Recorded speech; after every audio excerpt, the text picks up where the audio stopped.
Sama halnya seperti gambar yang di sebelah kanan ini sebenarnya kalau kalian nanti cari informasinya, ini tadinya ini lantai, ini ruko 3 lantai ya. Jadi lantai satunya dulu amblas.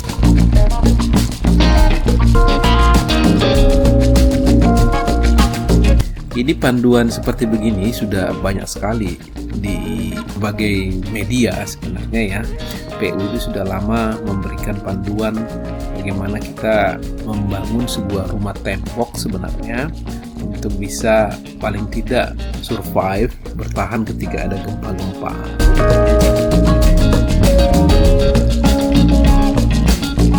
Kita harus bisa menerima fakta bahwa bangunan kita itu akan hampir kolaps dan harus dihancurkan kembali dan dibangun kembali.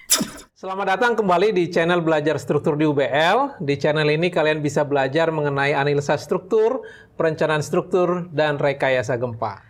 Selamat pagi semuanya. Selamat datang kembali di mata kuliah rekayasa gempa di channel Belajar Struktur di UBL. Semoga kalian selalu dalam keadaan sehat dan tetap semangat mengikuti perkuliahan secara online ini. Hari ini kita akan memulai satu topik baru di pertemuan ini dan mungkin 2 atau 3 pertemuan ke depan. Kita akan mendiskusikan beberapa strategi-strategi yang bisa diaplikasikan ke bangunan untuk menahan beban gempa. Di pertemuan sebelumnya sudah kita diskusikan bagaimana kita bisa menghitung sebuah beban gempa yang akan dipikul, kemungkinan akan dipikul sebuah bangunan yang berada di daerah tertentu. Kalian sudah tahu cara menghitungnya ya. Selanjutnya adalah kalau kita sudah tahu bebannya, bagaimana kita menyikapinya, bagaimana kita strateginya agar kerusakan-kerusakan yang ada di bangunan itu bisa dikontrol dan bisa diatur sedemikian rupa sehingga tidak terjadi kegagalan pada bangunan ya. Namun sebelum kita masuk kepada strategi-strategi apa yang bisa diterapkan, tentunya ada beberapa hal yang perlu kita pelajari dulu dari kejadian-kejadian gempa yang pernah ada di masa lalu.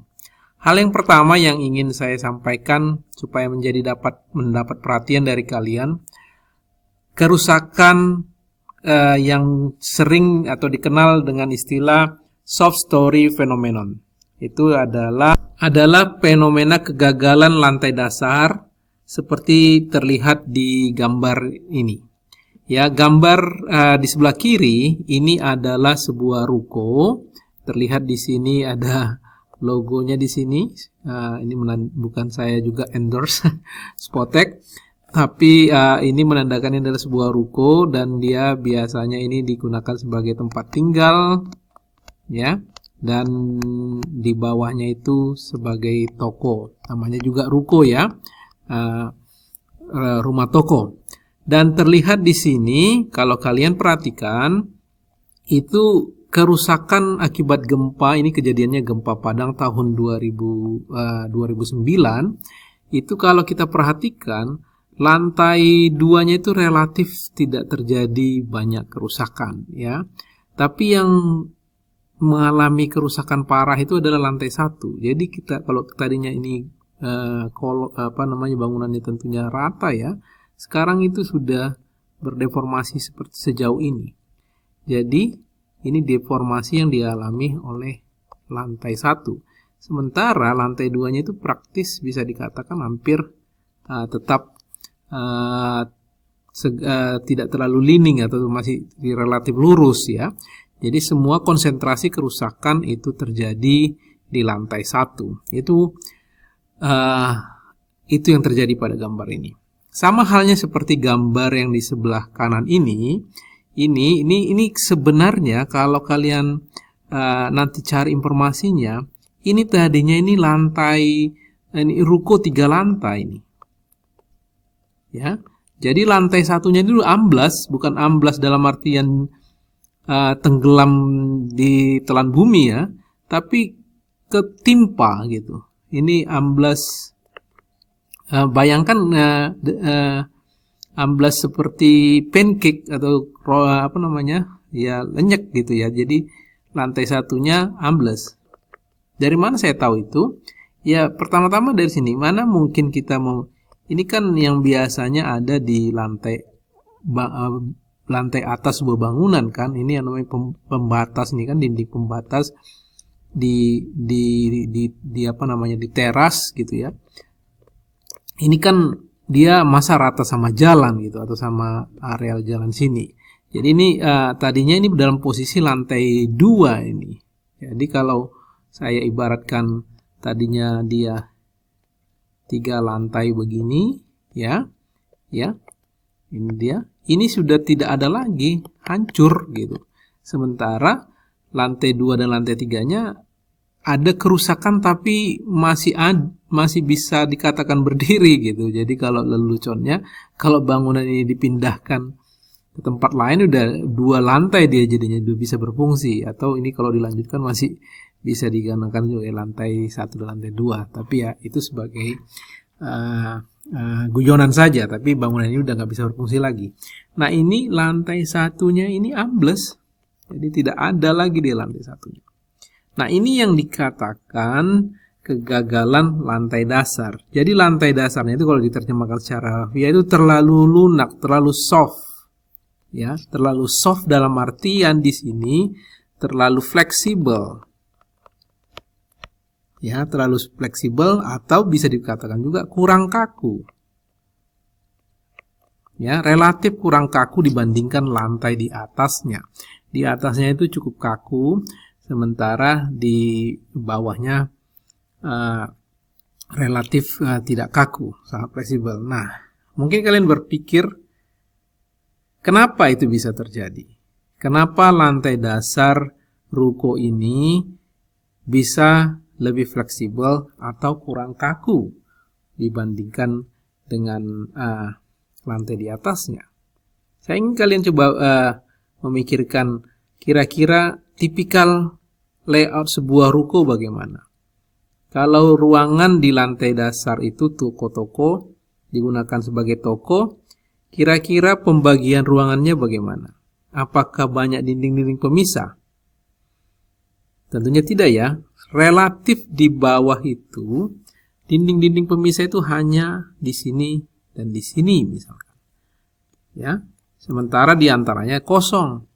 Dan kalau di atas itu lebih, karena dia gunanya sebagai tempat tinggal, itu dinding-dinding pemisahnya itu relatif lebih banyak. Kalau saya gambarkan ini sketsanya di lantai 2 misalkan ya, mungkin ada pembagian ruangan seperti begini ya, ada pembagi ruangan. Sementara kalau di lantai 1-nya itu hanya kiri dan kanannya saja, sehingga dia itu yang membuat ini lebih kaku ya, dibanding yang ini kurang atau lebih fleksibel lantai 1-nya. Ya, itu yang membuat dia lebih fleksibel sehingga menyebabkan kegagalan lantai dasar.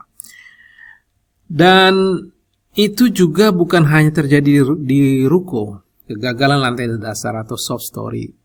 Ini terlihat di gambar ini sebuah kejadian gempa tahun 2016 di Aceh. Ini ketepatan yang di runtuh ini sebelah kiri ini adalah gedung pertemuan. Ya, gedung pertemuan yang ini juga lantainya habis ya, rata sama tanah, sementara lantai 2 dan lantai 3-nya mengalami kerusakan tapi masih ada gitu ya. Ini juga akibat lantai 1-nya itu lebih fleksibel. Contoh yang lebih nyata itu terjadi pada gambar yang kedua ini. Ini pilar-pilar pada bangunan masjid yang belum sepenuhnya selesai sebenarnya ini, dan bayangkan di sini ini adalah lantainya dan juga ada kubahnya ini yang cukup berat. Nah, ini kan lantainya ini dan balok-balok ini kan kekakuannya itu kan tinggi sekali. Sementara kolom-kolom ini hanya disupport beberapa tempat dan relatif kecil dibandingkan kekakuannya dibandingkan dengan plat lantai yang di atasnya. Jadi itu yang menyebabkan bangunan masjid ini kolaps akibat kekakuan kolom-kolom yang menopangnya lebih kecil dibandingkan yang di atasnya. Jadi logikanya ini seperti kira-kira beginilah. Kalau misalkan kaki-kaki yang menopang itu sangat ringkih gitu ya.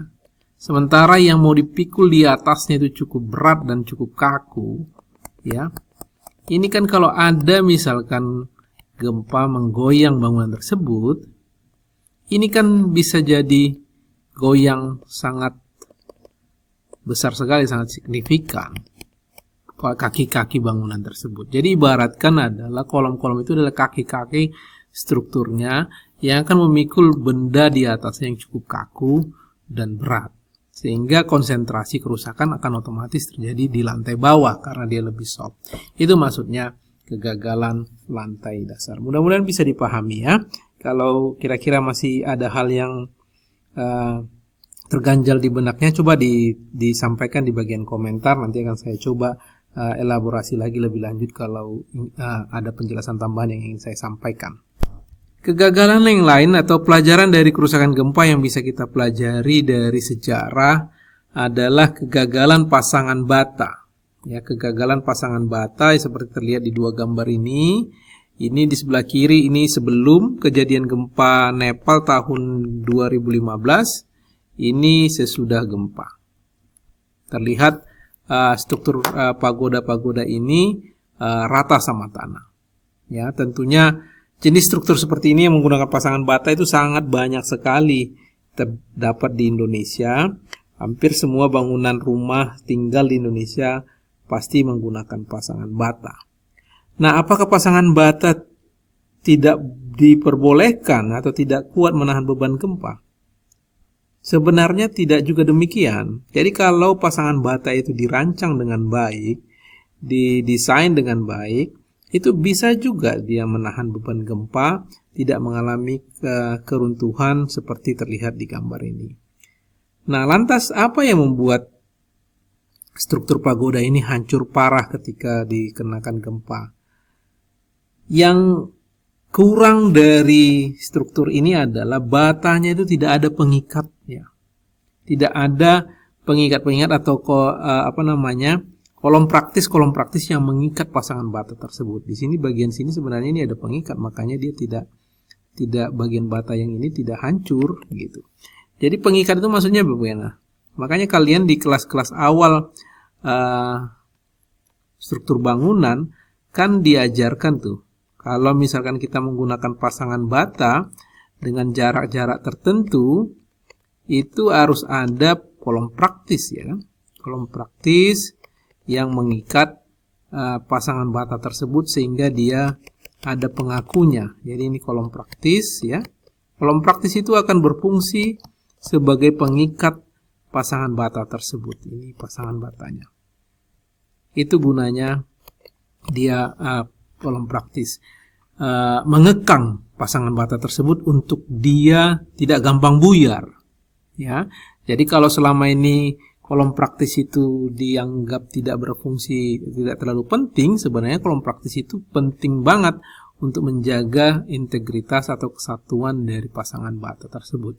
Makanya kan di struktur bangunan disebutkan luasan tertentu 12 meter persegi itu harus dipasangin kolom praktis. Jadi kalau luasan batanya terlalu luas, nanti dia lebih gampang runtuh kalau tidak dipasangin kolom praktis ya. Jadi sayangnya banyak sekali rumah-rumah masyarakat yang mungkin karena pertimbangan biaya yang mengabaikan keberadaan kolom praktis ini. Jadi tidak dibuat kolom praktis ini, langsung saja pasangan bata. Yaitu yang perlu diingat dari atau yang dipelajari dari kegagalan pasangan bata di kejadian gempa sebelumnya. Nah, kalau tadi saya bilang banyak bangunan yang ada di masyarakat yang tidak menggunakan kolom praktis, ya dengan alasan pertimbangan biaya. Jadi bukan tidak ada panduan dari Kementerian PU dalam hal ini yang memberikan panduan teknis bagaimana kita seharusnya membangun rumah tahan gempa. Contohnya seperti ini.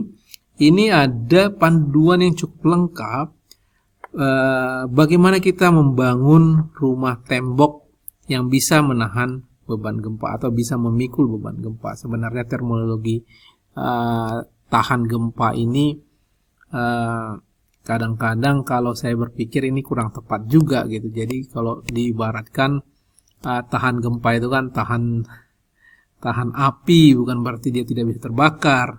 Tahan air, bukan berarti dia nggak bisa bocor. Jadi tahan gempa berarti juga bukan berarti dia pasti tidak runtuh gitu. Jadi ada juga pemahaman yang salah bahwa tahan gempa itu bukan berarti dia tidak bisa rusak kalau terjadi gempa.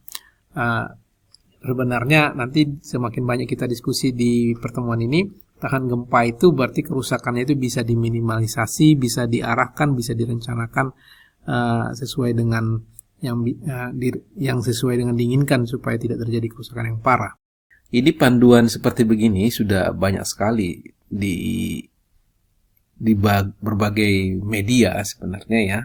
PU itu sudah lama memberikan panduan bagaimana kita membangun sebuah rumah tembok sebenarnya untuk bisa paling tidak survive, bertahan ketika ada gempa-gempa yang sedang atau kecil ya. Mungkin kalau untuk gempa-gempa yang besar kemungkinan masih mengalami kerusakan.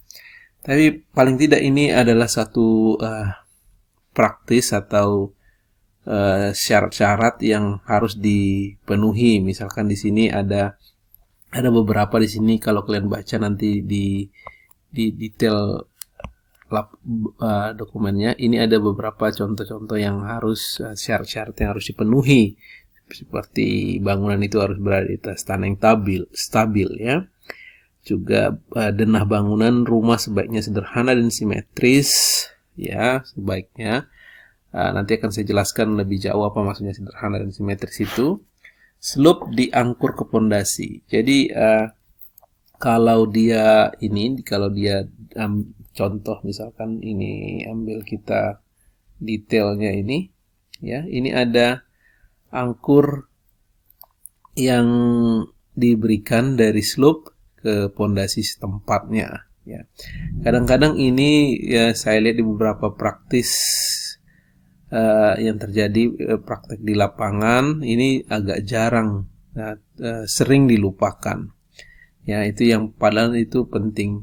Jadi intinya sebenarnya membuat kesatuan mulai dari pondasi, dinding dan atap. Kalau kalian perhatikan juga nanti di atap ini setelah pasangan bata terus dipasang ring balok dan kemudian ada atap, baik itu menggunakan atap kayu atau atap dari baja ringan, itu harus ada juga angker yang mengikat atap tersebut ke dindingnya.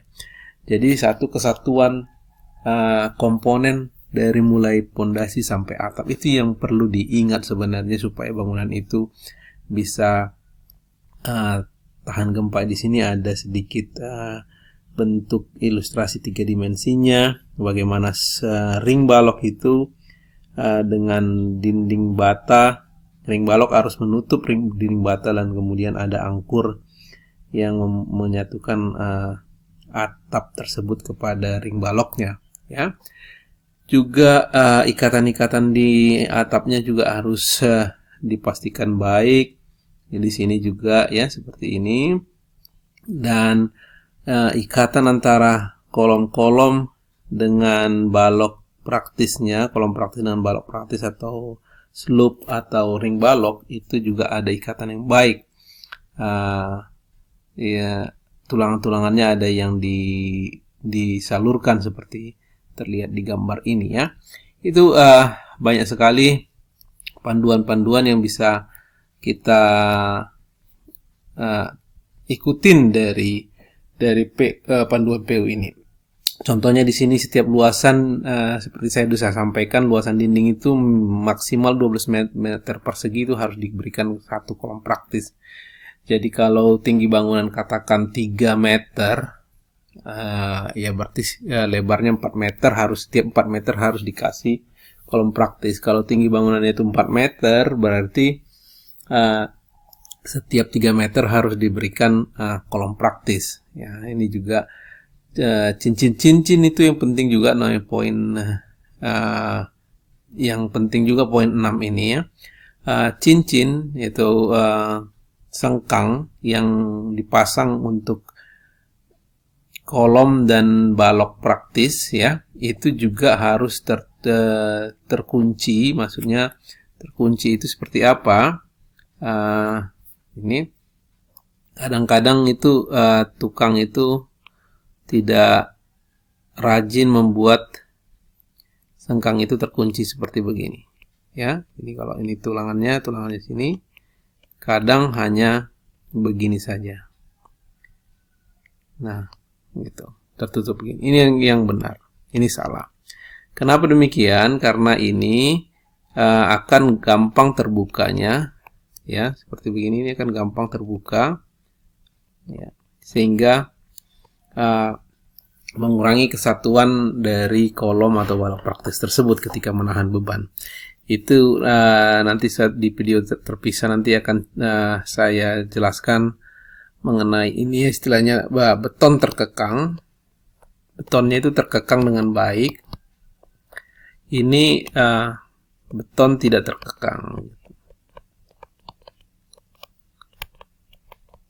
Sehingga kalau misalkan dia betonnya itu mengalami gaya aksial yang tinggi, ya, ini tentunya karena kita ditekan, itu kan berarti otomatis itu akan terdorong keluar material-materialnya secara strukturnya, mikrostrukturnya seperti begitu. Bagiannya itu akan, kalau kita tekan suatu benda, maka yang sisinya ini akan berusaha keluar.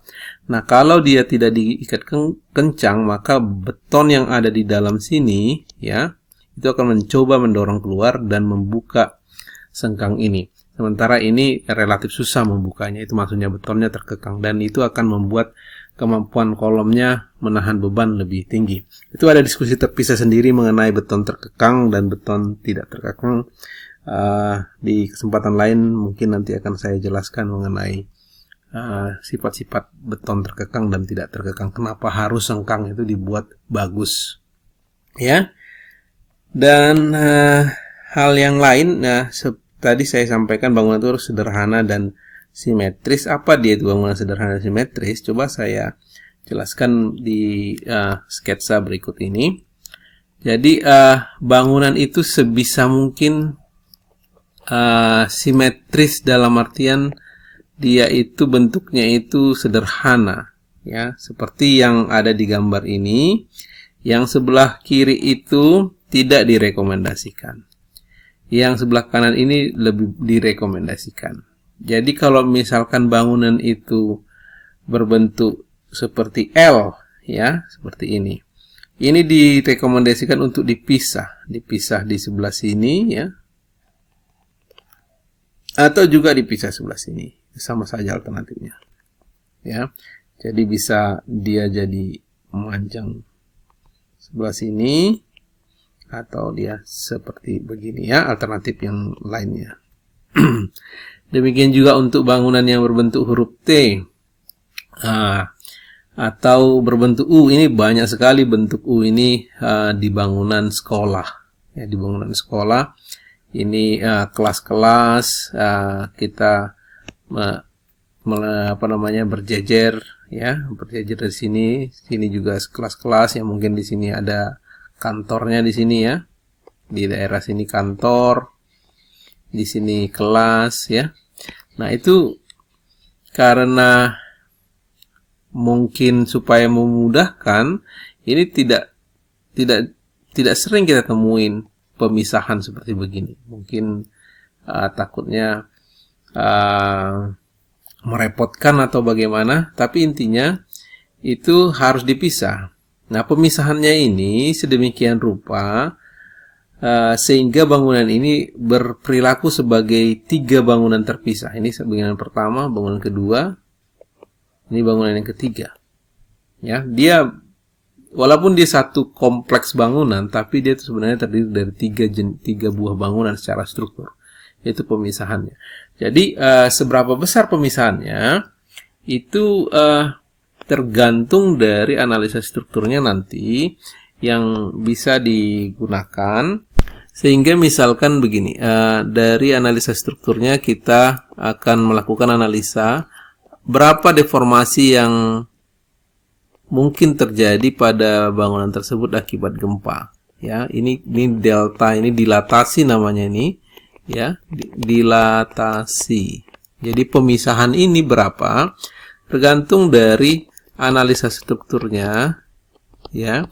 Jangan sampai ini ketika ada gempa, ya, saling bertabrakan, gitu ya. Kan ini kan gua geser ke kiri dan ke kanan, ini juga geser ke kiri dan ke kanan karena dia berdekatan. Jangan sampai bertabrakan, ya. Jadi itu cara menentukan nilainya. Nah, itu kemudian supaya tidak menjadi masalah, itu biasanya gapnya ini kalau di level lantai itu diisi dengan bahan elastomer.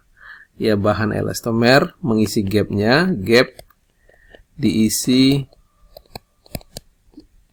bahan elastomer yang sifatnya elastis seperti karet yang menutup celah tersebut, ya, menutup celah tersebut, tapi tetap memberikan ruang gerak pada bangunan. Ya, mungkin seperti kalau di jembatan itu ada karet, bantalan karet yang digunakan untuk sebagai perletakan, itu bahannya seperti demikian. Jadi ya itu yang penting. Nah, kenyataan di lapangan itu nilainya ya sebenarnya tidak besar-besar amat juga. Itu 10 sampai 20 cm itu sudah cukup untuk memisahkan bangunan yang berdekatan tersebut. Ya, kenapa dipisah? Mungkin itu yang terbersit di pikiran kalian mengenai hal ini. Ini kalau kita lihat, misalkanlah bagian yang berbentuk U ini. Kenapa kita merekomendasikan untuk dipisah? Karena karena bentuk yang tidak simetris, ketika bangunan ini berdeformasi atau mengalami efek dinamik dari gempa, ini bagian sisi sebelah sini dan sebelah sini itu tidak seirama nanti getarannya. Jadi kalau kita lihat ini, bagian sini akan bergerak misalkan berapa senti, ini akan berbeda dia karena sifatnya tidak simetris, tidak seirama antara kolom yang ada di sini deformasinya dengan yang di sini. Sehingga bayangkan kalau misalkan bangunan ini sebagai orang yang menari, beberapa orang menari, kalau ada yang tidak seirama gerakannya, itu kan akan mengacaukan gerakannya. Jadi dia tidak bersamaan bergeser ke kiri, tidak bersamaan bergeser ke kanan, ada yang lebih lambat, ada yang lebih cepat, sehingga nanti bangunan ini bisa mengalami keretakan di tempat di sini. Di sini mengalami keretakan. Ya, seperti begitu. Ini juga bisa mengalami keretakan di sini kalau misalkan kita tidak pisahkan. Itu kira-kira. Kalau misalkan perencananya sampai pada kondisi itu tidak mungkin dipisahkan atau terlewatkan dari proses desain, itu bisa disikapin dengan memberikan penulangan yang cukup di daerah lantai, di plat lantai, dibikin penulangan seperti begini untuk mengurangi kerusakan akibat robekan akibat gempanya. Tapi paling tidak itu diusahakan sebisa mungkin dipisah. Jadi dulu saya juga pernah meretrofit, pengalaman saya meretrofit sebuah gedung asrama. Gedung asrama tersebut bentuknya seperti U juga, ya. Jadi kita akan mencoba meretrofit bangunan ini supaya bisa difungsikan kembali dengan fungsi yang baru menjadi kantor. Jadi salah satu pada kenyataannya itu bangunan itu sudah tahun 60-an tahun bangunannya. Jadi mungkin pemahaman tentang gempa begini belum terlalu berkembang di saat itu. Jadi bangunan itu seluruh lantainya menyatu seperti begini. Lalu kita melakukan perbaikan kepada bangunan tersebut. Ini plat lantainya sekitar sini kita bobok dulu, ya. Kita bobok daerah sebelah sini dan daerah sebelah sini sampai ketemu tulangannya. tentunya ada tulangan-tulangan yang seperti begini ya, tulangan awalnya ya, lalu kita tambahkan lagi tulangan ke arah sini, diagonal sini, di sini juga begitu ya, lalu kemudian kita cor kembali dengan beton yang baru sebagai tambahan dari tulangan yang sudah ada untuk menghindari kalau terjadi keretakan akibat gempa ya. Memang bangunan ini selain itu juga sudah banyak getaran-getaran yang terjadi, sehingga juga kita menambahkan balok tambahan di bangunan tersebut untuk mengurangi getarannya. Oke, kira-kira itu intinya bangunan yang sederhana dan simetris yang dimaksud dengan dari peraturan sebisa mungkin diberikan. Untuk bagian yang terakhir ini, bangunannya sebenarnya simetris, ya, cuman terlalu panjang.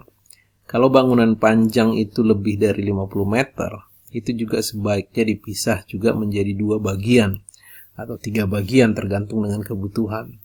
Karena bangunan yang sangat panjang juga, itu pergerakannya itu tidak bisa lagi dikatakan ini sebelah kiri bergerak bersamaan dengan yang sebelah kanan ini. Karena rambatan gelombangnya sudah cukup panjang. Ya, jadi butuh waktu bergerak bagian sini dengan bagian sini. Yaitu sebaiknya juga dipisah.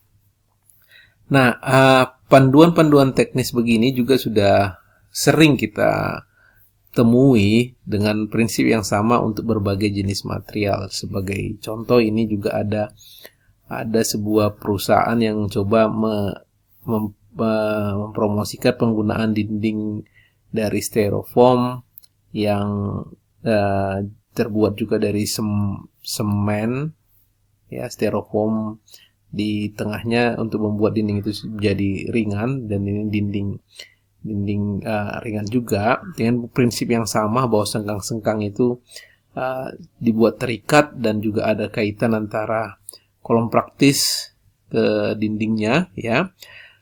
Sebenarnya banyak sekali pedoman-pedoman yang sejenis seperti begini untuk bangunan itu bisa menahan beban gempa dalam level tertentu. Nah, yang menjadi permasalahan seringkali sebenarnya adalah pendidikan publik yang berkelanjutan. Bagaimana masyarakat yang membangun rumah-rumah itu bisa paham tentang metode ini. Jadi kadang-kadang juga bukan hanya karena faktor ekonomi yang membuat bangunan-bangunan rumah tinggal di Indonesia itu tidak dibangun dengan baik untuk menahan beban gempa, tapi juga karena mungkin para tukang-tukang itu tidak paham juga bangunan seperti ini, walaupun sudah banyak sekali standar dan dokumentasi yang diberikan. Nah, ini yang saya rasa dalam pandangan saya, pendidikan publik itu kepada tukang-tukang bagaimana membangun rumah tahan gempa itu seharusnya, sehingga mereka-mereka yang berpraktisi sebagai tukang paham bangunan tahan gempa itu seperti apa seharusnya. Ya, ini mungkin kalau kalian sebagai sarjana teknik sipil memiliki kegiatan pengabdian masyarakat, coba ini juga diingat bahwa ini ada satu sisi penting yang juga perlu diedukasi masyarakat yang berpraktisi sebagai tukang supaya paham cara teknis-teknis sederhana yang sudah saya sampaikan untuk bisa mencapai bangunan yang tahan gempa atau mampu menahan beban gempa dalam level tertentu. Nah, hal yang lain yang bisa juga jadi pedoman teknis adalah keseragaman atau kontinuitas, keberlanjutan komponen-komponen strukturnya. Disarankan itu tidak disarankan kehilangan kolom di bawahnya. Ini yang di awal saya sampaikan tentang soft story. Ke lantai bawahnya itu lebih lemah, tidak lebih kaku dibandingkan dengan lantai di atasnya, karena mungkin kolomnya tidak menerus. Ya, selain dia hanya ada kolom yang lebih sedikit, di dalam hal ini 3 kolom di lantai bawah dan 4 kolom di lantai atas, tentunya juga kaki-kakinya akan lebih sedikit. Balok ini juga akan sangat berat sekali memikul beban yang di atasnya. Ini tidak direkomendasikan. Kadang-kadang rancangan arsitektur tidak memperbolehkan ada kolom di sini karena kebutuhan ruangan yang tidak mencukupi kalau ada kolom di sini atau mungkin sedikit mengganggu. Ya, jadi ini harus disikapi dan dilihat kembali desain strukturnya supaya ini bisa dihindari. Sama khususnya seperti begini, ya kalau ini yang terjadi adalah kehilangan di lantai 2, tentunya ini lantainya yang akan lebih lemah dibandingkan dengan kolom yang di lantai di atasnya. Ini juga memiliki potensi mengalami soft story, ya. Nah, ini yang lain juga, ini gambar ini juga tidak disarankan, ini tidak terjadi kontinuitas antara kolom yang di bawahnya dengan kolom di atasnya. Ada offset di sini. Baik pada kolom seperti begini ada offset, dan atau juga pada lantai balok lantai yang mengalami offset seperti begini, ya. Ini kalau bisa dihindari. Nah, ini bisa terjadi kalau ada lantai mezanin yang antara lantai, ya. Kadang-kadang ada lantai 2 dan ada lantai mezaninnya. Ini juga bisa menjadi sumber kerusakan. Nah, bangunan yang beda tinggi seperti ini, ya, itu sebaiknya dipisah. Bangunan seperti ini sebaiknya ini dipisah, karena ini akan menjadi sumber malapetaka di daerah sini. Ya, ini akan mengalami kerusakan karena bangunan yang sebelah kirinya lebih fleksibel dibanding sebelah kanan yang lebih pendek, itu akan lebih rigid. Ini sebaiknya dipisah. Nah, untuk bangunan yang memiliki pasangan bata seperti di gambar sini dan di gambar sini, sebaiknya pasangan bata itu memenuhi seluruh portalnya, ya. Ini akan menyebabkan kerusakan di sini, ya. Nanti akan saya tunjukkan satu video kenapa disarankan bangunan yang menggunakan bata itu penuh memenuhi ini. Ya, ini juga seperti ini. Ini pasangan batanya itu cukup kaku di sebelah atas, ya, tapi di sini tidak ada. Ya, jadi kalau kita bayangkan secara sederhana seperti yang ini dengan yang ini, sebenarnya dinding itu membuat kolom itu ada memiliki support lateral supportnya, gini, seperti begini misalkan. Ya, misalkan ini pasangan bata. Ya, ini bagian kolom ini nih, ini ada supportnya. Sementara bagian atasnya ini tidak ada, ya. Sehingga sebenarnya seolah-olah perletakan itu mulai dari sini. Bukan lagi dari sini. Nah, sementara pada saat perencanaannya, sengkang itu biasanya rapatnya di ujung-ujung, di tengah-tengah itu agak renggang. Ya. Jadi karena dia ada bata di sini, bagian tengah ini sudah bersifat seperti perletakan. Dia membutuhkan sengkang yang rapat karena di sini terjadi geser yang cukup tinggi, gaya geser yang cukup tinggi. Ya. Sehingga sengkang yang ada itu tidak cukup lagi menahan gaya geser yang muncul di sini. Itu yang menyebabkan dia mengalami kerusakan. Ya, nanti akan ada satu video yang coba saya tunjukkan kenapa itu tidak disarankan dilakukan.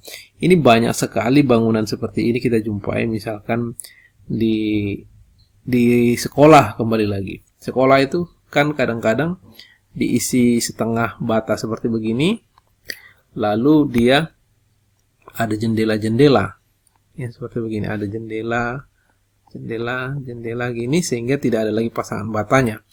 Dan ini pasangan batanya ini cukup kaku, sementara jendela-jendelanya bukaan-bukaan yang tidak terlalu kaku. Ya, itu sebenarnya secara sudut pandang rekayasa gempa itu bukan desain yang baik sebenarnya. Ya. Terus ya ini juga sama, ini lantainya lebih tinggi daripada lantai di atas. Ya, ini kehilangan balok di lantai sini mungkin juga karena membutuhkan ketinggian yang besar. Misalkan di sini ada laboratorium atau ruangan yang membutuhkan ketinggian yang setara dengan 2 lantai sehingga tidak ada balok lantai satu tersebut. Ini juga tidak direkomendasikan. bangunan yang memiliki massa atau berat yang lebih besar sebaiknya diletakkan di lantai yang bawah-bawah, jangan diletakkan di lantai atas, ya, karena beban gempa yang bekerja ke sebuah bangunan itu adalah fungsi dari berat bangunannya, seperti sudah kita hitung di pertemuan selanjutnya. Semakin berat massanya, semakin berat bangunannya atau massanya semakin tinggi, itu beban gempa yang dipikul oleh bangunan tersebut juga semakin tinggi. Jadi diusahakan bagian-bagian bangunan, komponen-komponen furniture atau mechanical electrical atau misalnya AC atau mesin yang mungkin ada di bangunan tersebut sebaiknya ditaruh di lantai bawah untuk mengurangi beban bangunannya. Dan hal terakhir ini juga, kalau ada jembatan penghubung dari dua bangunan yang berdekatan, sebaiknya itu tidak merupakan sambungan kaku, ya, tidak sambungan kaku. Jadi dia harus seperti jembatan biasa saja yang dia sendirol yang menghubungkan kedua bangunan tersebut, ya. Jangan digabungkan sebagai bangunan kaku, karena tentunya bangunan sebelah kiri yang ini juga beda kekakuan, ini hanya satu portal, sementara di sebelah kanan ini juga 2 portal, ya, sehingga dia kekakuannya dan pola pergerakan di kiri dan di kanan juga ini tidak sama, ya. Nah, itu yang mengakibatkan nanti akan terjadi tarikan di sini, sobekan kalau dia dipakai sambungannya sambungan kaku. Jadi tidak diperbolehkan menggunakan sambungan kaku. Balok ini tidak boleh menyatu dengan balok ini. Jadi harus dipisah. Jadi kalau mungkin detailnya seperti begini, ini kolom tersebut ini mungkin ada perletakan, ada korbel, ya, yang untuk meletakkan kolomnya, ya, seperti jadinya balok itu duduk di atas kedua ini, ya, dan ini perletakan sendi satunya, yang ini perletakan roll, ya, kira-kira begitu kalau dia memiliki jembatan seperti begini. Oke, ya, jadi itu mudah-mudahan bisa dipahami beberapa aspek-aspek dari perencanaan secara struktur secara umum. Di sini saya sampaikan bagaimana beberapa bangunan itu harus didesain sesimetris dan sesederhana mungkin. Jadi intinya, kalau dalam kita perencanaan dari sudut pandang perencanaan struktur gempa, bangunan itu dibuat intinya adalah sederhana dalam artian simetris, ya, memiliki kekakuan yang seragam. Ya, kekakuan yang seragam itu baik lantai 1 dan lantai di atasnya, kemudian itu seragam kekakuannya, bisa dicapai dengan pola yang tipikal. Ya, seperti ini kan, ini ada contoh-contoh pola yang tidak tipikal, ya. Sebaiknya dia seragam, sama ketinggian, sama jumlah lantai dan seterusnya, kira-kira begitu yang ingin disampaikan. Oke, ya, mudah-mudahan bisa dipahami. Selanjutnya kita akan mencoba masuk kepada diskusi yang sering dikenal dengan desain berbasiskan kinerja atau perencanaan berbasiskan kinerja. Apa itu performance based design? Saya akan jelaskan pendahuluannya, tidak sampai masuk ke detailnya karena ini satu topik besar sebenarnya di penelitian atau di topik rekayasa gempa. Mudah-mudahan ini pendahuluan ini bisa memberikan gambaran apa yang selama ini dikenal dengan performance based design, bagaimana dia berbeda dengan prinsip desain sebelumnya. Jadi performance based design ini bisa disampaikan dalam kalimat yang singkat, itu adalah kita diminta memilih target bangunan kita itu ketika gempa, tingkat kerusakannya bagaimana. Kemudian kita mendesain semua komponen-komponennya itu berdasarkan target kinerja bangunan itu ketika gempa. Karena pada kenyataannya bangunan itu ada yang ketika gempa terjadi bisa saja dia mengalami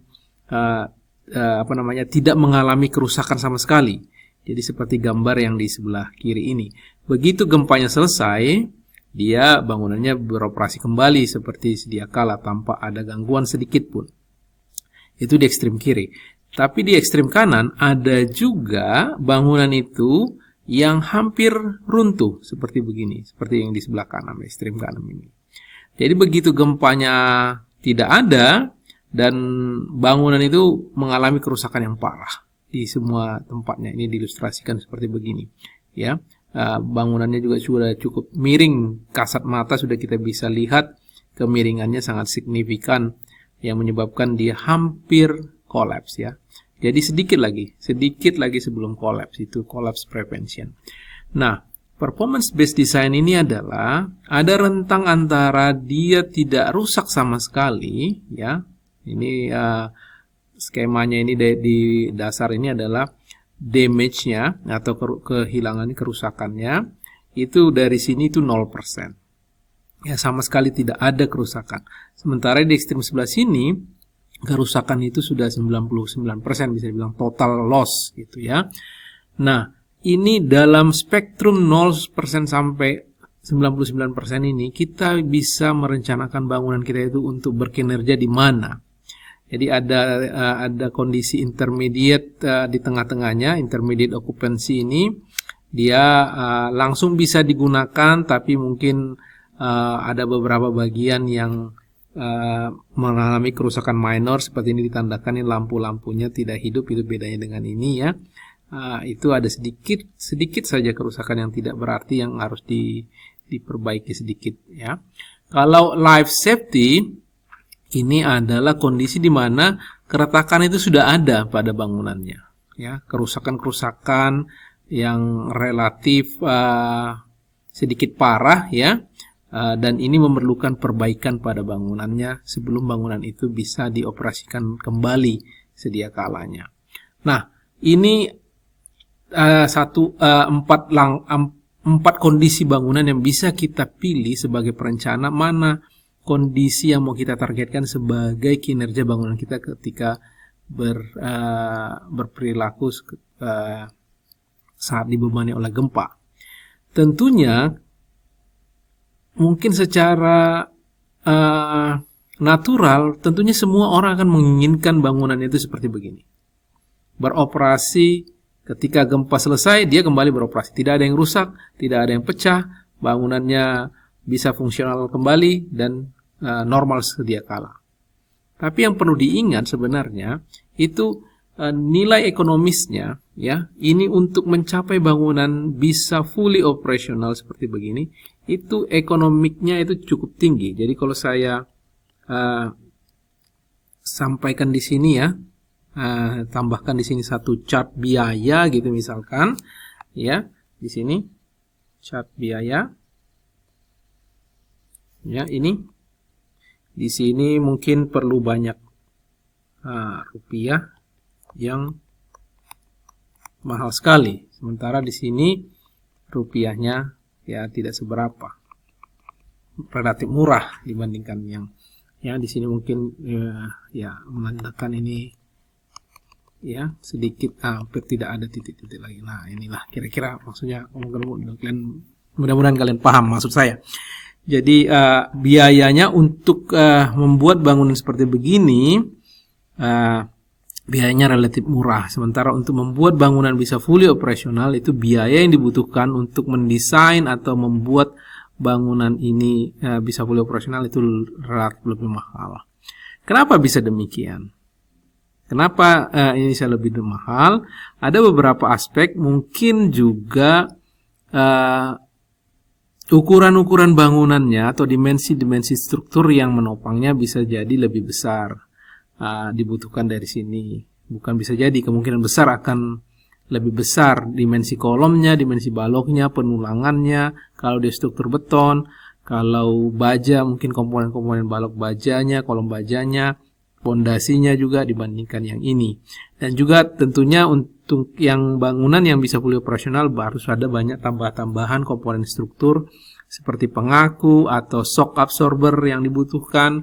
Sementara untuk bangunan ini tidak terlalu banyak teknologi yang harus diterapkan, sehingga itu membuat dia aspeknya lebih mudah ya. Jadi sebenarnya pemilihan kinerja ini bukan sesuatu yang dengan mudah kita inginkan. Maksudnya tidak dengan mudah kita tentukan. Kita memang pengen seperti begini, tapi dengan constraint biaya itu memaksa kita untuk bisa menerima fakta bahwa bangunan kita itu masuk kepada kondisi gini, collapse prevention, yang kita memang dari awal sudah menduga bahwa bangunan kita itu akan rusak.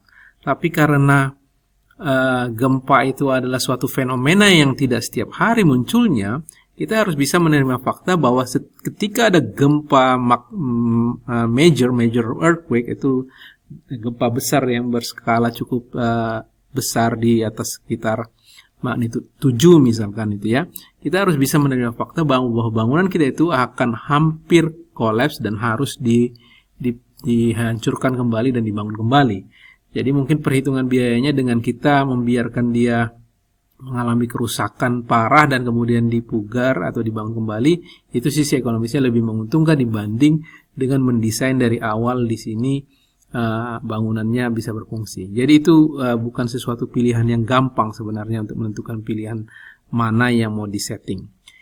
Namun ada juga panduan-panduannya nanti bagaimana kita bisa menentukan pilihan mana, level bangunan mana yang kita ingin targetkan di bangunan kita. Ini ada bentuk representasi yang lain dari apa yang sudah saya sampaikan di slide sebelumnya. Jadi kalau ini adalah di sisi vertikal adalah tingkat ke severity, tingkat keberbahayaan dari bebannya ya. Atau bisa dikatakan beban yang bekerja itu besar apa enggak, atau beban gempa yang diterima bangunan tersebut seperti apa. Dan yang sebelah horizontal itu adalah deformasi yang dialami oleh struktur tersebut. Jadi kalau kita masuk kepada kondisi yang fully operasional, dikarenakan banyak komponen-komponen di struktur ini, ya ini fully operasional ya, FO fully operasional, dikarenakan komponen-komponen di bangunan ini misalkan kolom-kolomnya cukup kuat, strong dan relatif banyak gitu, balok-baloknya juga strong, pondasinya juga strong, dan mungkin juga dikasih shock absorber di sisi mana gitu ya, atau mungkin ini ada semacam bracing di sini yang membuat bangunannya kuat atau bagaimana, sehingga bangunan itu bisa tetap bersifat elastis ya. Ini kan zona elastis, dia masih sini elastis ya, sehingga tidak terjadi kerusakan, dan deformasi yang terjadi juga sangat relatif kecil dibandingkan yang lain, dan seolah-olah beban itu maksudnya struktur itu mampu menahan beban yang lebih tinggi gitu sebenarnya sebelum mengalami kerusakan ya. Kalau kita naik sedikit lagi, dia untuk bangunan yang immediate occupancy ya, immediate occupancy seperti ini kondisi di sini sebenarnya sih sudah mengalami kerusakan. Kalau ini kita ambil garis lurus elastisnya, dia sudah belok ke sini ya, sudah mengalami kalau permanent deformation-nya. Jadi kalau ini kita luruskan ke sini, ini ya, dia tidak lagi deformasinya, tidak nol lagi dia di sini. Ya sudah ada namanya ini deformasi permanen, residual. Ya, itu. Dan lebih jauh lagi kalau dia life safety ya, life safety di sini itu deformasi yang dialaminya sudah cukup tinggi ya, seperti gini. Dan juga kerusakan sudah mulai banyak karena mengalami kerusakan integrity bangunannya atau komponen-komponen bangunannya itu tidak solid lagi ya, sudah mengalami keretakan, sehingga deformasi yang terjadi juga sudah mulai signifikan ya. Ini dia. Dan yang namanya collapse prevention itu udah hampir, kalau dibiarkan sebentar lagi sudah collapse seperti ini. Ya, deformasinya juga cukup signifikan dibandingkan dengan kondisi yang lain. Nah, yang diperbolehkan untuk sebagai target desain di perencanaan itu adalah mulai dari sini ke sana. Atau ke sana lah ya, lebih tepatnya.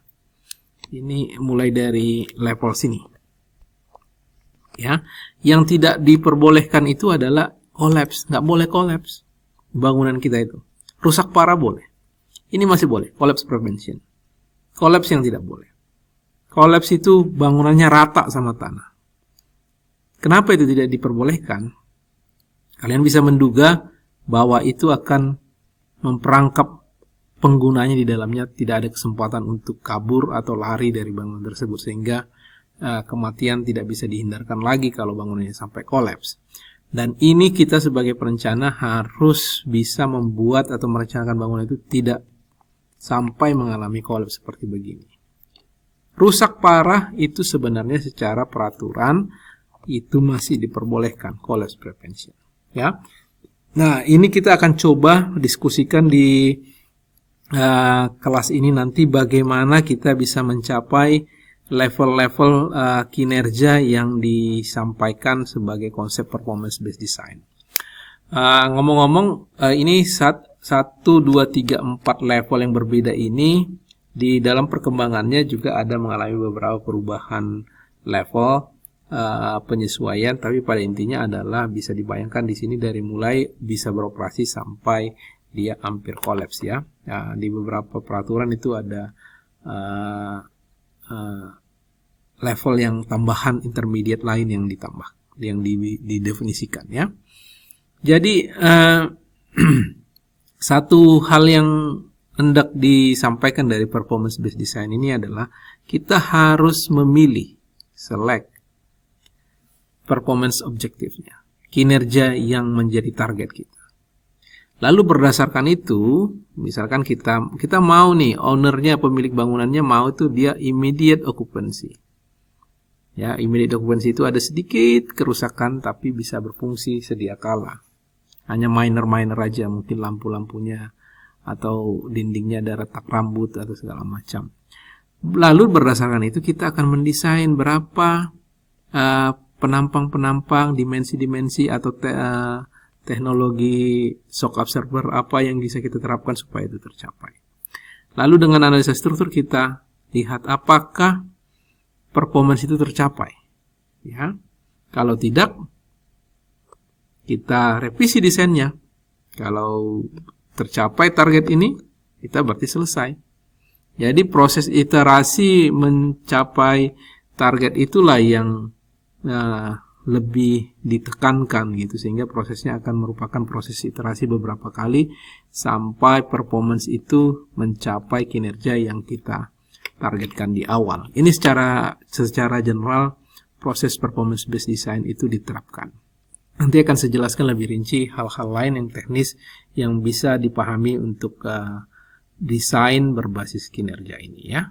Terima kasih buat perhatiannya. Saya lanjutkan lagi mengenai diskusi performance based design, desain berbasiskan kinerja. Jadi di video sebelumnya sudah saya sampaikan bahwa pemilihan objektif, target desain kita, kinerja yang ingin kita capai itu bukan sesuatu pilihan yang gampang. Walaupun semua menginginkan bahwa bangunan itu bisa fully operational, bisa berfungsi kembali setelah gempa, tentunya karena aspek biaya dan kesukaran teknologi yang harus diterapkan untuk mencapainya, kadang-kadang perencana harus juga bisa menerima bahwa bangunan itu mendekati near collapse ketika terjadi gempa, dan owner sebagai pemilik bangunan juga harus diinformasikan kondisi yang ditargetkan sebagai objektifnya. Nah, untuk memberikan sedikit gambaran bangunan-bangunan mana yang sebaiknya didesain mencapai fully operational, mana yang bisa dipersiapkan atau direncanakan untuk rusak atau mendekati kolaps ketika terjadi gempa, tabel ini menjelaskan pemilihan tersebut. Jadi kalau kita lihat di sini, kolom-kolom di sebelah atas ini adalah performance objective, target kinerja yang hendak kita pilih.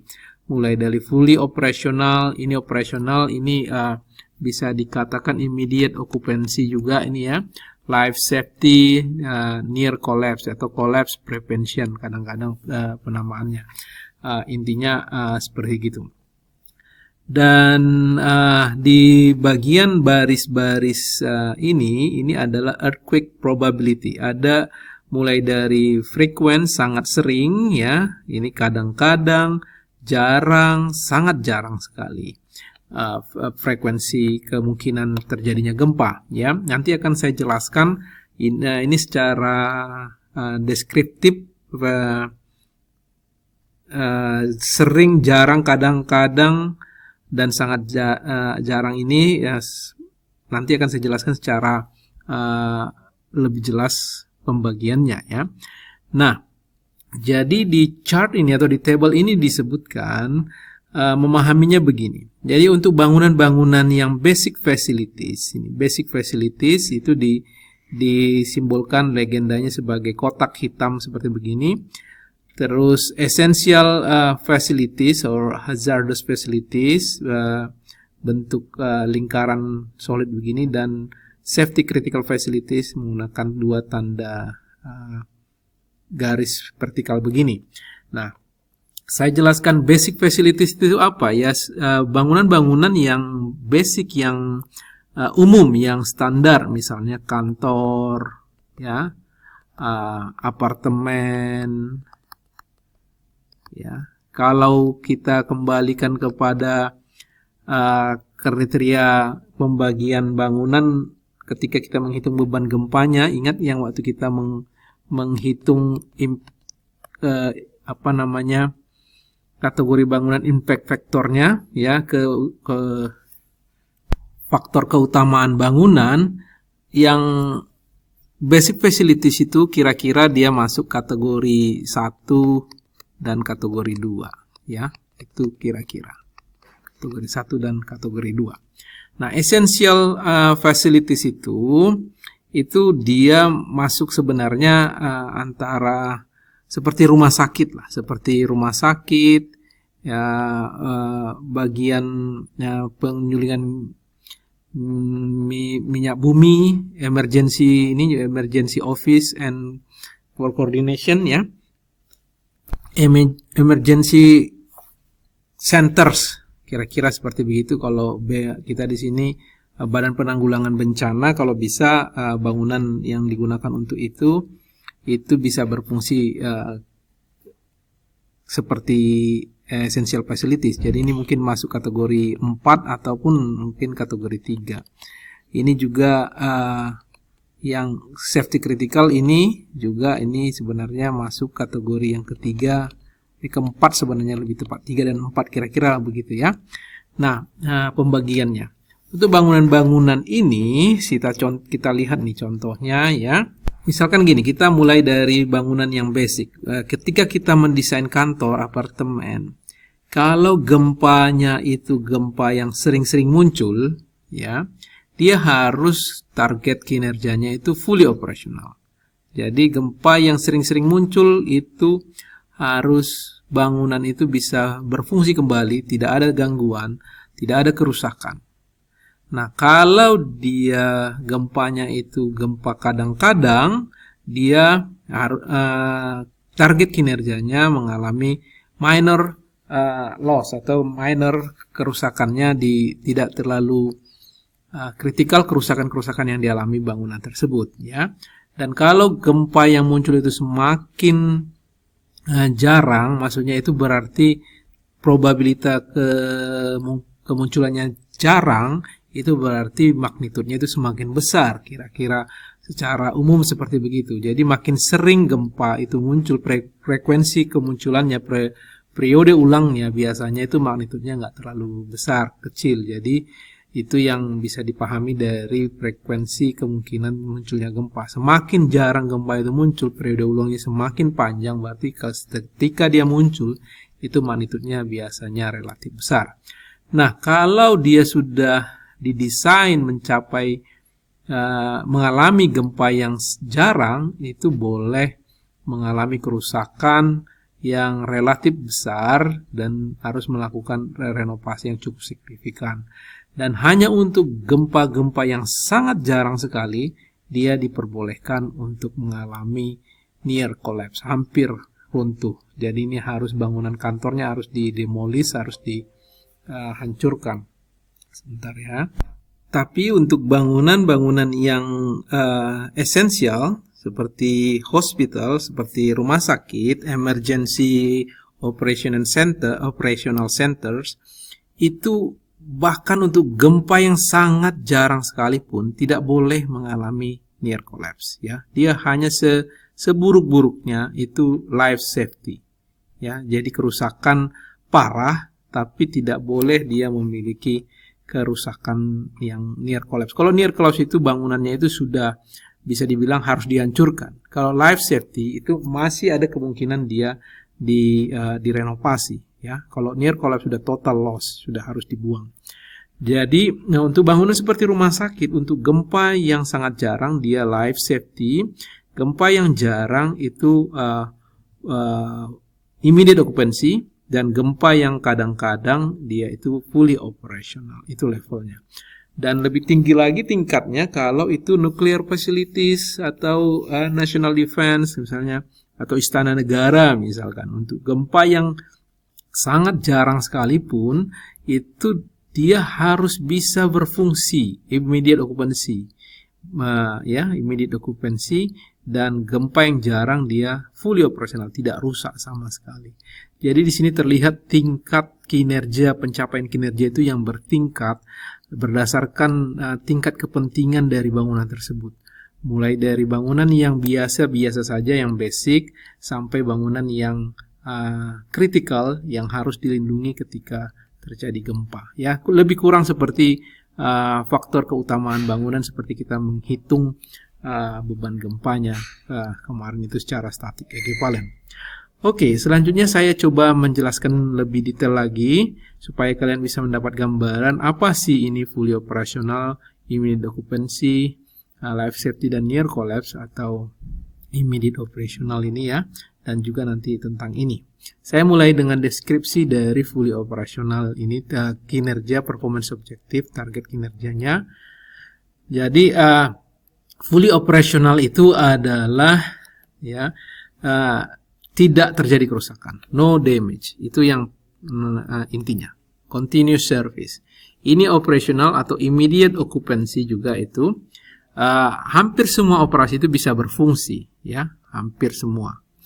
Tidak ada repair, tapi itu non esensial, ya, sehingga bisa beroperasi karena strukturnya itu aman. For immediate occupancy, ini yang tadi dikatakan juga kadang-kadang jadi IO, immediate occupancy. Jadi esensial dari fungsi bangunan itu bisa digunakan dan terproteksi dengan baik. Life safety atau life safe ini itu kerusakannya sudah mulai terlihat lumayan, ya. Ada beberapa kerusakan, tapi strukturnya itu stabil. Jadi untuk bangunannya bisa beroperasi kembali, ini harus segera diperbaiki, ya. Kalau near collapse itu tidak bisa lagi diperbaiki, kemungkinan besar tidak lagi bisa diperbaiki selain dihancurkan. Jadi hanya tinggal menunggu saja dia tidak runtuh. Jadi kalau dibiarkan lama-lama harusnya dia akan mencapai keruntuhan. Itu secara deskriptif level kinerja yang menjadi target kinerja yang mau kita capai, ya. Nah, secara hitungan ini lebih jelas bagi kita orang teknik, kita senang dengan hitungan, ya. Saya ingin kalian melihat ini adalah drift, ya. Maksimum permanent drift, ada yang namanya transient drift. Ya, pertama-tama saya mau jelaskan dulu apa sih itu drift. Jadi drift itu kalau misalkan ini bangunannya, ya, bangunannya seperti begini, ada beberapa lantai, ya. katakan ini total tinggi bangunannya itu H ya, totalnya. Dan kemudian bangunan itu miring seperti begini ya, miring dia. Dan kemiringannya itu kalau kita hitung dari sini, kita katakan dia berdeformasi ke arah lateral itu sebesar delta, biasanya delta kecil. Dan ini ya, kalau drift itu biasanya dia digunakan sebagai delta besar. Nah, drift itu adalah rasio atau perbandingan dari delta kecil dibagi H di dalam bentuk persentase ya. Jadi itu maksudnya drift. Jadi tentunya dengan informasi drift ini, semakin besar drift, bisa dibayangkan berarti delta kecilnya juga semakin tinggi kan, atau sebaliknya, deltanya semakin tinggi, delta kecil, delta besar juga akan semakin tinggi. Jadi kira-kira itu bisa menjadi gambaran seberapa miring si bangunan itu setelah diberikan beban gempa. Nah, ada yang namanya permanent drift, ada yang namanya transient drift. Nah, transient drift ini sementara ketika gempanya itu berlangsung. Ya, ketika gempa berlangsung. Tentunya ini tidak gampang dihitung, karena kecuali bangunan itu diberikan instrumentasi untuk menghitung atau merekod deformasi yang dialaminya, angka ini relatif agak susah kita peroleh. Nah, fokus perhatian kita mungkin lebih ke arah sini, permanent drift. Permanent drift itu setelah gempanya itu selesai. Ya, setelah gempa selesai. Setelah selesai semua bisa kita observasi, kita bisa bawa alat pengukuran, teodolit, atau total station untuk melihat berapa miring si bangunan itu setelah gempa terjadi. Nah, yang namanya fully operational dan immediate occupancy atau operasional ya, itu bangunan itu tidak mengalami kemiringan sedikit pun, atau bisa dikatakan sangat kecil dan bisa diabaikan. Itu kira-kira maksud dari fully operational ini dalam kuantitas yang gampang kita hitungkan atau kita kuantifikasi sebagai orang teknik. Yang namanya life safety itu kemiringannya itu tidak boleh melebihi dari 0,5%. Maksimum permanent drift itu tidak boleh lebih dari 0,5%. Yang near collapse itu kalau bangunan itu sampai mencapai 2,5% dari ketinggiannya, deformasi yang dialaminya mencapai 2,5%, maka itu sudah sangat kelihatan secara kasat mata kemiringannya, dan itu harus segera dirubuhkan ya. Untuk memberikan gambaran ke kalian mengenai maksimum permanent drift ini untuk kasus near collapse, katakan kita mendesain atau coba menghitung bangunan ini, katakan dia setiap lantai itu 4 meter ya, masing-masing 4 meter. Jadi totalnya itu 16 meter. Ya, kalau bangunan itu sampai mengalami drift 2,5%, ya, itu artinya deformasi yang terjadi di puncak bangunan tersebut itu sebesar 2,5% kali 16 meter. Ya, itu nilainya sekitar 0,4 meter. Ya, jadi itu 0,4 meter atau 40 cm. Jadi bayangkan kalau di bangunan 4 lantai kemiringannya itu 40 cm di level lantai 4, itu sudah sangat besar. Itu kemiringannya itu sangat terlihat kasat mata dan itu sudah mendekati keruntuhannya. Itu ya kira-kira memberikan gambaran ke kalian apa namanya near collapse. Selanjutnya yang ingin saya sampaikan adalah secara deskriptif tadi sudah saya jelaskan frekuensi kemunculan gempa itu yang namanya sering, kadang-kadang, jarang, sangat jarang. Kalau kita kaitkan dengan kuantitas yang bisa dikuantifikasi, parameter yang bisa dikuantifikasi seperti periode ulang, ya MRI itu adalah MRI itu mean recurrence interval. Kalau bisa dibilang periode ulang ya, periode ulangnya. Kalau gempa yang sering itu itu periode ulangnya kurang lebih sekitar 70-75 tahunan sekali. Itu maksudnya ya. Kalau yang sangat jarang itu periode ulangnya sekitar 225 atau 250 tahun sekali. Jadi ini sering dibulatkan, ini 75 tahun sekali, ini 250 tahun sekali, ini ke 500 tahun sekali, ini 2500 tahun sekali periode ulangnya ya. Jadi gempa yang kemunculannya itu kurang lebih seperti itu. Bukan berarti setiap 75 tahun sekali ya. Tapi kalian sudah belajar tentang apa namanya periode ulang itu, seperti juga periode ulang hujan, periode ulang banjir, bukan artinya setiap 75 tahun sekali munculnya. Tapi adalah kemungkinan munculnya. Jadi kalau dalam kita ambil 50 tahun ya, yang dalam jangka 50 tahun itu kemungkinan munculnya itu 50%. Itu yang namanya gempa sedang. Gempa sering maksud saya. Kalau probabilitasnya itu 20% kemungkinan terjadinya. Ini kemungkinan terjadinya dalam 50 tahun ada kemungkinan terjadi 20%, itu gempa yang jarang. Yang kadang-kadang ya, occasional. Ini gempa sering, kadang-kadang ya, jarang, sangat jarang. Rare and very rare ya. Jadi very rare itu yang sangat jarang, itu kemungkinannya hanya 2%. Ya, hanya 2% di dalam 50 tahun. Ya, itu yang menjadi sedikit gambaran untuk memperlihatkan ya, kalau kemungkinannya hanya 2%, itu sangat kecil ya dalam 50 tahun, tapi kalau itu sampai terjadi berarti gempa yang muncul itu biasanya magnitudenya cukup besar sekali ya. Mudah-mudahan bisa dipahami ya mengenai konsep performance based design ini. Begitu kurang lebih konsepnya. Terima kasih buat perhatiannya.